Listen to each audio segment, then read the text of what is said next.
فرمائے۔ مجھے اس وقت ضروری بات آپ کے سامنے کرنا ہے۔ سب سے پہلی بات دیکھو، میں کوئی مقدمہ نہیں، ڈائریکٹ اس بات پر آ رہا ہوں۔ اللہ ہم سب کو سمجھنے کی توفیق عطا فرمائے۔ سب سے پہلی چیز ہے میرے پیاروں، یقین کرنے دھرنے والا کون؟ ایسا آہستہ آہستہ بولے بھائی، 20 منٹ تو دیتے ہیں اور اس میں 10 کام بتاتے ہیں، اور آہستہ آہستہ بولیں گے۔ کھانا تو نہیں کھایا ہوگا نا آپ نے؟ تو میں کون سا کھا کے آیا؟ میں تو اڑیسہ کے سفر سے جو رات کو تھکا آیا ہوں، صبح میں یہ ابھی تقریباً اٹھا، صبح بھی ناشتہ نہیں کیا، اور ابھی بھی میری بیوی نے کہا، میں نے کہا بس آدھا کپ چائے دے دے، ٹائم بہت ہو رہا ہے۔ وہ جاوید بھائی بہت غصے ہوتا ہے، میری بیوی پوچھتی بھی تھی وہ جاوید بھائی ہے کون؟ اب کیا بتاؤں بھائی، میں تو اس طرح تھکا یہاں آیا ہوں آپ کے سامنے۔ ساتھ میں بولو نا، کرنے دھرنے والا کون؟ پورا مجمع یقین کے ساتھ بولو، کرنے دھرنے والا کون؟ پورا مجمع بولے اللہ۔ ساتھ میں بولو نا، آسمان و زمین کا بنانے والا کون؟ بولو اللہ ہی۔ ہمیں کھلانے والا کون؟ اللہ۔ ہمیں پلانے والا کون؟ اللہ۔ پورا مجمع بولے نا، رات کو دن میں، دن کو رات میں بدلنے والا کون ہے؟ بس یہ رات اور دن دیکھ لو نا تو ہمیں بہت کچھ سمجھ میں آئے گا۔ آپ کو معلوم ہے امام شافعی رحمۃ اللہ علیہ سے کسی نے پوچھا تھا کہ اللہ ہے کیسے پتا چلے؟ امام شافعی بہت بڑے امام ہے، ان کو کسی نے پوچھا کہ یہ بتاؤ کہ اللہ ہے وہ ہمیں کیسے پتا چلے؟ امام شافعی رحمۃ اللہ علیہ نے فرمایا شہتوت۔ کس کو کہتے ہیں؟ شہتوت کا۔ شہتوت ایک دانہ ہے جس کو بکری کھا لیتی ہے تو مینگنی بن جاتا ہے، جس کو ہرن کھا لیتا ہے تو مشک بن جاتا ہے، جسے ریشم کا کیڑا کھا لیتا ہے تو ریشم بن جاتا ہے، جسے انسان کھا لیتا ہے تو اس کی غذا بن جاتی ہے۔ تو ایک ہی دانے میں اتنی چیزوں کا رکھنے والا کوئی تو ہوگا، اور جو ہے وہی ہمارا اللہ ہے۔ بولو سبحان اللہ۔ اس لیے اللہ کا انکار نہیں، اللہ ہے۔ بولو اللہ ازل سے تھے اور ابد تک رہیں گے۔ اللہ نہ جنے اور نہ جنے گئے۔ ساتھ میں پڑھو نا، اللہ نے فرمایا قل هو اللہ احد اللہ الصمد لم یلد ولم یولد ولم یکن له کفوا احد۔ اللہ تبارک و تعالیٰ فرماتے میری ذات ایک ہے، اللہ کسی کا محتاج نہیں ہے، نہ اللہ کسی کے ابا بنے، نہ بیٹے بنے، نہ جنے گئے۔ ولم یکن له کفوا احد۔ اللہ کی قسم، اللہ کی طرح کوئی معبود نہیں۔ تو سب سے پہلے یقین بناؤ ایک ہے، وہ اللہ ہے جس کو قیامت میں حساب دینا ہے۔ میں نے آپ کو امام شافعی کی بات بتائی، آپ کی برکت سے بات یاد آئی۔ امام مالک رحمۃ اللہ علیہ کو کسی نے پوچھا تھا یہ کیسے معلوم پڑے کہ اللہ ہے، کیسے پتا چلے کہ اللہ ہے؟ امام مالک رحمۃ اللہ علیہ نے فرمایا پوری دنیا پہ نظر ڈالو، پوری دنیا پہ نظر ڈالو، سب کی اماں ایک ہی ہے۔ کون؟ حضرت حوا۔ سب کے ابا ایک ہی ہے، حضرت آدم۔ لیکن دیکھو نا، سب کے چہرے الگ الگ ہیں۔ اماں ایک ہے، ابا ایک ہے۔ اماں حضرت حوا علیہ السلام، ابا حضرت آدم علیہ السلام۔ اللہ نے فرمایا ان سے میں نے ساری مخلوق کو پیدا فرمایا۔ تو جب اماں ایک ہے، ابا ایک ہے، سب کے چہرے الگ الگ طریقے کے، سب کا رہنا سہنا الگ طریقے کا، سب کا بولنا الگ طریقے کا، سب کی آوازیں الگ طریقے کی، سب کا رنگ و رنگت الگ طریقے کا، سب کا اٹھنا بیٹھنا الگ طریقے کا۔ تو جو ایک آدم اور حوا سے پوری انسانیت کو بنائے اور سب الگ ہو جائے، کوئی ہے جو سب کو الگ بناتا ہو، وہی ہے، وہ اللہ ہے جس سے ہم کو ڈرنا ہے۔ اور ایک اور عجیب بات بتاؤ، امام احمد ابن حنبل رحمۃ اللہ علیہ سے پوچھا گیا کیسے معلوم ہوگا کہ اللہ ہے؟ امام احمد ابن حنبل بہت بڑے امام ہیں، ان سے پوچھا گیا کیسے معلوم ہوگا اللہ ہے؟ تو ایک انڈا لے کر آئے، انڈا کیسے معلوم ہوتا اللہ ہے؟ کیسے انڈا؟ کیا انڈا تو کھا لیتے ہیں، اور ہمارے یہاں صورت میں تو بڑے انڈے کے مشکیں اور لاریاں لگتی ہے، تو یہ انڈا کا امام احمد ابن حنبل نے کہا بتاؤ اس میں کوئی دروازہ ہے؟ بھائی انڈے میں کوئی دروازہ ہے؟ ارے کوئی کھڑکی ہے؟ ارے کوئی سوراخ ہے؟ ارے کوئی ہوا کے اندر جانے کی جگہ اور باہر آنے کی جگہ ہے؟ پھر بھی اللہ اس کے اندر مرغی کے بچے کو پیدا کرتا ہے، انڈا نکلتا ہے اور جان والی مرغی نکل جاتی ہے اور اس سے نسلیں بنتی ہے۔ تو جو بند کمرے میں، بند عمارت میں، جہاں نہ کھڑکی نہ دروازہ نہ ہوا، وہاں اللہ جان پیدا کر سکتا ہے۔ تو کوئی ہے جو جان پیدا کرتا ہے، اور وہی ہمارا کون ہے؟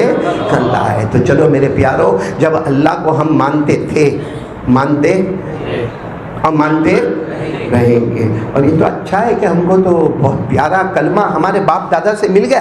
ارے بولو نا, باپ دادا سے ہم کو کلمہ مل گیا. باقی کیسے کیسے اللہ جب ہدایت دینے پر آئے, اللہ کو کوئی روک؟ یہ کلمہ جو ہے نا ہمارا اپنا نہیں ہے. بولو دینے والا کون؟ اللہ نے فرمایا وَمَا كُنَّا لِنَهْتَدِيَ لَوْلَا أَنْ هَدَانَا اللَّهُ. اللہ تبارک و تعالیٰ فرماتے کوئی بھی یہ مت کہنا کہ کلمہ میری محنت کا ہے, میری طاقت کا ہے. اللہ فرماتے اگر میں ہدایت نہ دینا چاہتا تو تم مر جاتا, مگر میں ہدایت نہ دیتا. اور اللہ نے نہیں دی, ہدایت نہیں دی. میرے پیارو, اللہ نے ہدایت نہیں دی. ابو طالب ہمارے نبی کے چچا ہے, نبی کے بغیر کھاتے نہیں, نبی کے بغیر پیتے نہیں, مگر ابو طالب کو ہدایت نہ ملی. ابو جہل مکے کا چودھری ہے, ہدایت نہیں ملی. اور امیہ مکے کا مالدار ہے, مگر ہدایت نہیں ملی. ابو لہب مکے کا سب سے خوبصورت انسان ہے, ہدایت نہیں ملی. ہدایت ملتی ہے تو ایک کالے سے پیارے سے حضرت بلال کو حبشے سے آ کر ہدایت مل جاتی ہے. معلوم ہوا میرے پیاروں, سب سے پہلے شکر ادا کرو کہ ہمارے پاس ایمان تھا. بولو ایمان ہے, اور انشاءاللہ ہم اپنے ایمان کو بچائیں گے. بولو آمین, بولو آمین. اور ایمان کو بچانے کے لیے کیا کرنا ہے اس پر میں آ رہا ہوں سب, کیونکہ اللہ تھے, اللہ ہے اور اللہ رہیں گے. ہمارا ایمان تھا, ہمارا ایمان ہے, اور بولو ہمارا ایمان انشاءاللہ. لیکن ایمان رہے گا اس کے لیے کیا کرنا؟ سب سے پہلی چیز قرآن پاک کی تلاوت کرنا. بولو نمبر 1, جلدی جلدی بولو نمبر 1 قرآن پاک کی. یہ ماشاءاللہ مدرسے کے بچے بیٹھے پڑھتے ہیں, ہم ان کو راستے میں چلتا ہوا بھی دیکھتے ہیں, سلام بھی کرتے ہیں, جواب بھی دیتے ہیں. لیکن کبھی یہ سوچتے ہیں کہ اس کا مقام کہاں اور میں نالائق گھٹیا کہاں پر بیٹھا ہوں. یہ 24 گھنٹے میں کم سے کم 8 گھنٹہ قرآن پڑھتے ہیں, اور ہم 24 گھنٹے میں 10 گھنٹہ موبائل پر کھیلتے ہیں. آپ کو تعجب ہوگا, ایک صحابی جن کا نام تھا حضرت خالد ابن ولید, نام سنا ہے آپ نے تو بولو ہاں. حضرت خالد ابن اتنے زبردست تھے, حضرت خالد ابن ولید اتنے زبردست تھے. آپ کو معلوم ہے احد کے میدان میں پہلے مسلمان جیت رہے تھے. بولو پہلے مسلمان جیت رہے اور پھر مسلمان ہارے. کیسے ہارے کہ شہیدوں پر شہید, شہیدوں پر شہید, یعنی پورا پاسا پلٹ گیا. پہلے جیت کی طرف گئے اور پھر بولو اس کے بعد ہار کی طرف آئے. تو ہمارے آقا صلی اللہ علیہ وسلم بیٹھے تھے, پوچھا یہ کیوں ہوا, کیوں یہ کس کی پلاننگ تھی کہ پہلے ہم جیت کی طرف آئے اور پھر ہار کی طرف آئے؟ تو سب نے کہا ایک ان لوگوں میں سے, کافروں میں سے ایک تھا, بہت ڈینجر تھا, اس نے ساری پلاننگ بنائی تھی. نام تھا خالد ابن ولید, نام تھا خالد ابن. ہمارے نبی نے اسی وقت یوں ہاتھ اٹھائے کہ بد دعا کرو. کس کے لیے؟ خالد. جیسے ہاتھ اٹھائے حضرت جبرائیل نے ہاتھ رکھ دیے. ہمارے نبی نے فرمایا کیا ہوا؟ وہ ان کی وجہ سے میرے صحابہ شہید ہوئے. کہا تمہیں نہیں معلوم, اللہ نے ان کے مقدر میں ایمان لکھ دیا ہے. بولو سبحان اللہ. اور آیت کریمہ نازل ہوتی ہے لیس لک من الامر شیء او یتوب علیہم او یعذبہم فانہم ظالمون. اللہ تبارک و تعالیٰ کی طرف سے حکم آتا, نہ میرے پیارے نبی بد دعا نہیں کرنا. نہیں معلوم, آپ کو نہیں معلوم, ہم نے تو ان کے ایمان کا فیصلہ کیا ہے. اور ایسا ہی ہوا, ایک دن حضرت خالد ابن ولید آئے. میں بتا رہا ہوں قرآن کیا چیز ہے. حضرت خالد ابن ولید بڑے غصے میں, بڑے جذبے میں اللہ کے رسول صلی اللہ علیہ وسلم کے پاس آئے اور آ کر کہا آپ جو قرآن پڑھتے ہیں نا مجھے سنا, میں دیکھنا چاہتا ہوں یہ قرآن کیا ہے. آپ جو پڑھتے ہیں نا مجھے سناؤ. ہمارے نبی نے صرف ایک آیت سنائی. بولو سبحان اللہ. کتنی آیت سنائی؟ ایک, جو ہر جمعہ میں ہم امام کی زبان سے خطبے میں سنتے ہیں, لیکن ہماری طبیعت پر کوئی اثر پڑتا نہیں. جمعہ کے بعد وہی موبائل شروع ہو جاتا. وہ حضرت خالد ابن ولید کو ایک ہی آیت ہمارے نبی نے سنائی 14ویں پارے کی سورۃ النحل کی. کون سی آیت؟ ان اللہ یأمر بالعدل والإحسان وإیتاء ذی القربى وینہی عن الفحشاء والمنکر والبغی یعظکم لعلکم تذکرون. جس میں اللہ تبارک و تعالیٰ فرماتے میں نے انصاف کا حکم دیا ہے, رشتہ داروں کے ساتھ اچھا معاملہ کرنے کا حکم دیا ہے, میں نے دشمنیوں سے روکا ہے, عداوت سے, کینہ سے, بغض سے. کسی کا مال ہڑپ کرنے سے اور کسی کو دھوکہ دینے سے میں نے روکا ہے. یہ قرآن پاک کی آیت ہے. معلوم ہے جب ہمارے نبی نے پڑھا نا, خالد بن ولید اتنے جوش میں آنے والے, تڑپ تڑپ کر کہتے میرے پیارے نبی ایک بار اور سنا دو نا, ایک بار اور سنا دو نا. ہمارے نبی نے جب دوسری مرتبہ یہ آیت سنائی, خالد ابن ولید نے کہا سب کو چھوڑ دیا, بس میرا کا معاملہ ہے لا الہ الا اللہ محمد الرسول اللہ. اور پھر اللہ تبارک و تعالیٰ نے فرمایا کہ اے میرے پیارے نبی, یہ خالد کو ہم نے ایمان کی دولت سے مالا مال کیا, صرف ایمان نہیں دیا, ان کو سیف اللہ بنا دیا. اللہ نے فرمایا یہ میری تلوار ہے. اسی لیے حضرت خالد ابن ولید کا جب آخری وقت آیا نا, آخری وقت آیا, اپنے بستر پر رو رہے تھے اور رو کر کہہ رہے تھے میں اپنے بستر پر مر رہا, میں شہید نہیں ہوا, میں بستر پر مر رہا, میں شہید نہیں ہوا, اور بستر پر انتقال بولو ہو گیا. انا للہ و انا الیہ راجعون. حضرت مولانا یعقوب نانوتوی فرماتے کیوں خالد ابن ولید رو رہے تھے, کیوں خالد ابن ولید رو رہے تھے؟ اللہ نے کہا تھا میری تلوار ہے, اللہ کی تلوار کو دنیا کی کوئی تلوار نہیں توڑ سکتی. اللہ کی تلوار ختم ہوگی تو اللہ ہی کے حکم سے ختم ہوگی. میرے دوستو, یہ خالد ابن ولید نے آیت کریمہ سنی, ایمان لائے. ہم روز سنتے آیت, پڑھتے قرآن,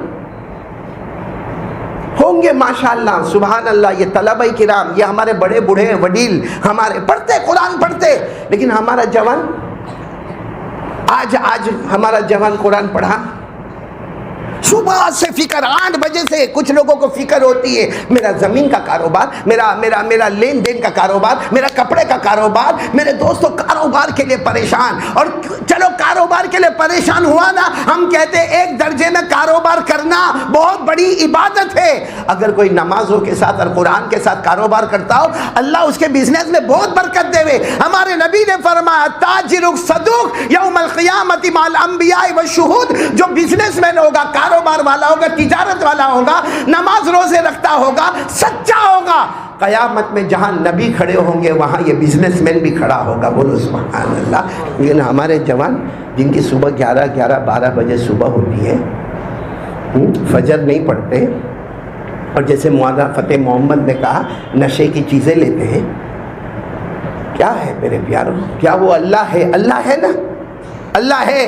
بولو قرآن ہے. کیا اللہ سے ڈر نہیں لگتا ہم کو؟ نہیں لگتا ڈر ہم کو اللہ سے؟ میرے پیاروں, میں آپ سے ہاتھ جوڑ کر کہتا ہوں یہ موبائل یہ بھی ایک نشہ ہے. اس کی ابھی جمعہ کی نماز کا, ارے ابھی اگر میں بیان کروں نا, میرا بیان اگر سمجھو 2 بجے تک چلے جاوے, جاوید بھائی کیا ہوئے 2 بجے تک اگر میں بیان کروں کیا ہوئے, یہ جتنے بیٹھے نا, جو خاص کر کے جو بڑے یوں ایک دوسرے بولیں گے نہیں, قاری احمد علی کے سامنے آبجیکشن نہیں اٹھائیں گے, ایک دوسرے کو یوں کر کے بتائیں. یعنی یہ مولانا نالے کو پہلے سے ٹائم بتایا تھا کہ نہیں بتایا تھا؟ تو موبائل میں ہمارے 2-3 گھنٹے جاتے ہیں. ایک ایپیسوڈ 40 منٹ کا, ایک ایپیسوڈ 40 منٹ کا. قیامت میں کیا جواب دیں گے اللہ کو؟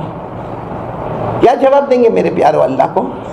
اور یہ جو ہم نشہ کرتے ہیں نا, نشہ, آج قرآن کی روشنی میں آپ کو بتاتا ہوں, یہ موبائل بھی نشہ ہے. جیسا میں کہہ رہا تھا ابھی جمعہ کی نماز ختم ہوگی, یوں اترے گا. یہ مسجد میں جو سیڑھی بنی نا, سیڑھی اترتے تک موبائل ہاتھ میں آ جائے گا, اور اپنے بائک 2 ویلر پر جاتے تک تو صحیح کہہ رہا ہوں غلط کہہ رہا ہوں؟ مجھے کسی نے پوچھا تھا مولانا انگلی کرنا کس کو کہتے ہیں؟ میں نے کہا دیکھ لے, یہ جو اترا یہ انگلی کرنے کی عادت ہے. صحیح کہہ رہا ہوں غلط کہہ رہا ہوں؟ ہمارا جوان نہ نماز نہ تلاوت, صرف موبائل, صرف موبائل. اور چلو موبائل بہت اچھی رحمت والی چیز ہے, جس میں نالج ہے, ایجوکیشن ہے, سائنس ہے, جغرافی ہے, میتھمیٹکس ہے. اللہ نے اس کے اندر بہت ساری نعمتیں دی ہے. مگر یہ کیا ننگا گیری, عورت ننگا ناچتی کیسا ہے, گندی سے گندی فلم کون سی ہوتی ہے, ایپیسوڈ کون سا ہوتا ہے, چگلی کیسا کرنے کا, غیبت موبائل پہ ہوتی ہے, زنا موبائل پہ ہوتا ہے, چوری موبائل پہ ہوتی ہے, بیاج کا کاروبار موبائل پہ ہوتا ہے. موبائل کی وجہ سے بیوی کا بھروسہ ختم ہو گیا. ماں کے پاؤں کے نیچے جو جنت تھی, اس موبائل نے وہ جنت کو باہر کھینچ لیا. ہمارا باپ جو جنت کا دروازہ تھا میں نے آپ کو سنا ہے نہیں سنا, یہی صورت کی بات کرتا ہوں. ایک اللہ کا بندہ, دعا کرو اللہ ان کی عمر میں برکت عطا فرمائے. اس کو اللہ نے مال دولت سب دیا. پہلے کسی زمانے میں غریبی ہوتی ہے, بہت سو کی ہوتی ہے, پھر امیر بن گئے, بڑا گھر ہے. کہتا میں روز رات کو سیٹنگ روم میں عشاء کی نماز پڑھ کے بیٹھتا ہوں اور میں تسبیح یوں یوں گھماتا رہتا ہوں. میرا بیٹا آتا ہے ٹی شرٹ جینس پہنا ہوا میرا بیٹا آتا. کہتے میرے کو معلوم نہیں اسے عشاء پڑھی نہیں پڑھی, ہاتھ میں موبائل ہوتا ہے, کہتے ایک چکر ادھر لگائے گا, ایک چکر ادھر لگائے گا, ایک چکر ادھر لگائے گا, موبائل میں کسی کے ساتھ کچھ نہ کچھ باتیں کرتا ہوگا. پھر اپنے کمرے میں جائے گا. کہا آج 2 مہینے ہو گئے کبھی پوچھا نہیں ابا آپ کی طبیعت کیسی ہے. کہا اس کے لیے بچپن میں مجھے یاد آتا ہے کہ کھلونا اس کو چاہیے تھا اور وہ مہنگا تھا. میں لوگوں سے بھیک مانگ کے قرض لے کے میں نے اس کو وہ کھلونا دیا تھا. آج یہ نہیں پوچھتا کہ ابا آپ کو شوگر ہے نا, ابا آپ کو پریشر ہے نا, ابا آپ کا پاؤں تو نہیں دکھتا نا, ابا آپ کو کوئی تکلیف تو نہیں ہوتی. پھر مجھے کہتا ہے کہ قاری صاحب سنتے ہیں آپ بیان میں کہتے ہیں ابا جنت کا دروازہ ہے, مجھے کہتا قاری صاحب گواہ رہنا قیامت کے دن. میں نے اللہ کو کہہ دیا ہے اس کے جنت کا دروازہ ٹوٹ گیا ہے. میرے پیاروں, میرے جوانوں, کیا زندگی بنا کے رکھی ہے. اللہ کا واسطہ دیتا ہوں میرے پیاروں, کیا زندگی بنا کے رکھی ہے. اس لیے سب سے پہلا کام, دیکھو وقت بہت کم ہے, سب سے پہلا کام بولو قرآن پاک کی تلاوت. بولو کریں گے, بولو بولو بولو بولو کریں گے انشاءاللہ. نمبر دو ہر طرح کا برائی کا جو نشہ ہے اس کو چھوڑ دیں گے. معلوم ہے ایک حضرت فضل بن ایاز, بولو کون, میں بہت جلدی بتا رہا ہوں, بہت بڑے محدث, حدیث کے امام, ان کے شاگرد بیٹھے رہتے. ایک شاگرد جو سب سے بریلینٹ اسٹوڈنٹ, حضرت فضل بن ایاز کچھ بھی بولے وہ لکھے اور لکھنے کے بعد اس کو یاد کرے, دوسرے دن بائی ہارٹ سنا دے. بولو سبحان اللہ. وہ بریلینٹ اسٹوڈنٹ 1 مہینے تک پڑھنے نہیں آیا. کتنے مہینے تک؟ اب استاد کو فکر ہو گئی کہ میرا بریلینٹ اسٹوڈنٹ 1 مہینے سے آیا. سب کو پوچھا تو کہا آخری سانس لے رہا ہے, بہت بیمار ہے. معلوم ہے آپ کو کیا ہوا؟ حضرت فضل نے اس وقت مدرسہ چھوٹا نہیں ہوتا تھا, بڑے بڑے ہوتے تھے. کہا چلو سب لوگ چلو جائیں گے, ہمارے وہ جو اسٹوڈنٹ ہیں نا ان کو دیکھنے کے لیے جائیں گے. گئے تو دیکھا کہ اس کا آخری وقت ہے. تو حضرت فضل بن ایاز سمجھ گئے کہ آخری وقت میں 2 کام کرنا چاہیے, جس کا بھی آخری وقت ہو 2 کام کرو, یا تو اس کے قریب میں سورہ یاسین پڑھو. تو حضرت فضل بن ایاز نے فرمایا چلو سب لوگ سورہ یاسین پڑھو. سب نے سورہ یاسین پڑھنا شروع کیا. وہ جو اسٹوڈنٹ تھا نا آخری وقت میں زبان کھول کے دھیرے سے کہتا ہے میرے استاد حضرت فضل, ان کو کہو یاسین نہیں پڑھے, میرے کو کچھ کام نہیں آئے گا, سننا. تو حضرت فضل بن ایاز نے سوچا موت کا وقت ہے, بولتا ہوگا, ہاں بھائی یاسین پڑھنا بند کرو, سب لوگ پڑھو لا الہ الا اللہ, بولو لا الہ الا اللہ, لقنوا موتاکم, اپنے قریب مرنے والے کے قریب پڑھو. سب نے پڑھا لا. تو اس نے پھر اپنا منہ کھولا, کہا میرے استاد ان کو کہہ دو کلمہ بھی مجھے کام نہیں آئے گا.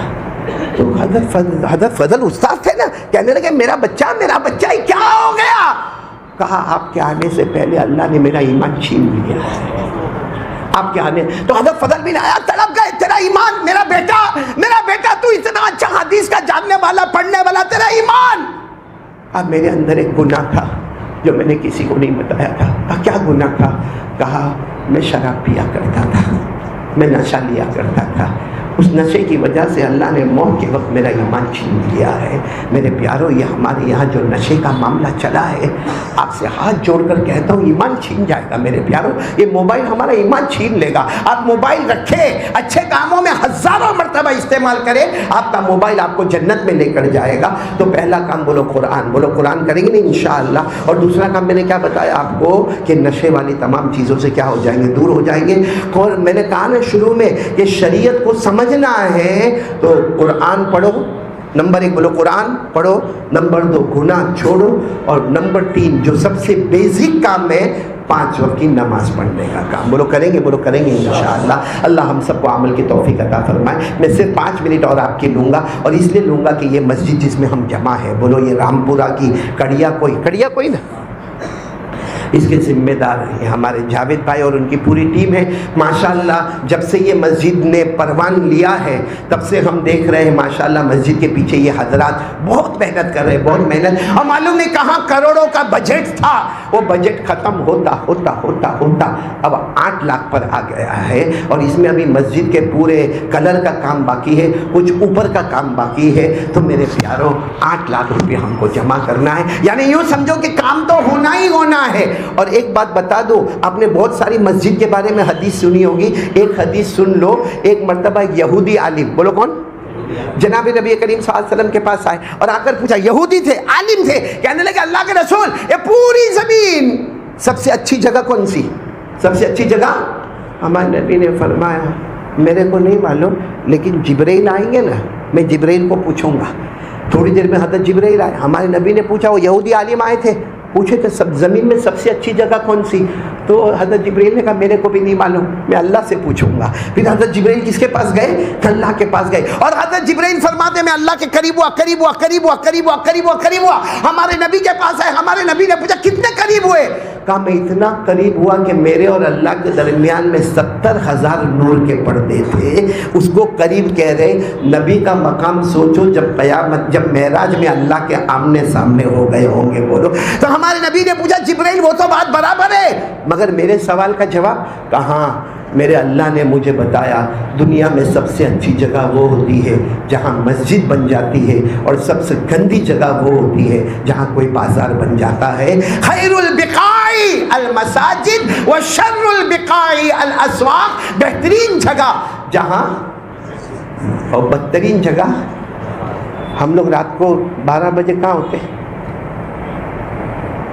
لمبا ہو کے لیٹتا ہے بائک کے اوپر، کہاں رہتے ہیں ہم لوگ رات کو؟ کوئی توے کے پاس، کوئی بھی دکھتا ہے آپ کو اپنے گھر کی مسجد میں ہوئے، چلو مسجدیں بند ہو جاتی ہے لیکن کسی سے پرمیشن لے کے مسجد میں بیٹھے، یا کوئی اللہ کا گھر کھلا ہو تو بیٹھے، یا اپنے گھر میں ذکر کرتا ہوا بیٹھے، یا سوچے میری سورہ فاتحہ صحیح نہیں، میں سورہ نہیں۔ ہم کو اچھی جگہ پسند نہیں آتی ہے، اچھوں کو اچھی جگہ پسند آئے، گندوں کو گندی جگہ ہی پسند آتی ہے۔ اللہ میری حفاظت فرمائے۔ الخبیثات للخبیثین والخبیثون للخبیثات والطیبات للطیبین والطیبون للطیبات۔ یہ اللہ کا فیصلہ ہے۔ تو نماز، قرآن نمبر بولو، نمبر 1 قرآن، نمبر 2 گناہ چھوڑنا، اور نمبر 3 نماز۔ میں اللہ کی قسم کھا کر کہتا ہوں یہ 3 چیز ہمارے پاس آئی، آج ہمارا ایمان ہے، انشاءاللہ موت کے وقت بھی ایمان باقی رہے گا۔ تو خیر بات چل رہی تھی مسجد کی، سب سے اچھی جگہ کون سی؟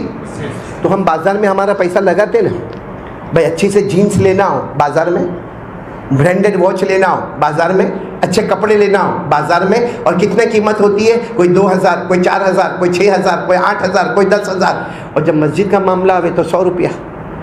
جو اچھی جگہ ہے وہاں ہمارا پیسہ 100 روپیہ، جو گندی جگہ ہے وہاں ہمارا پیسہ 10,000۔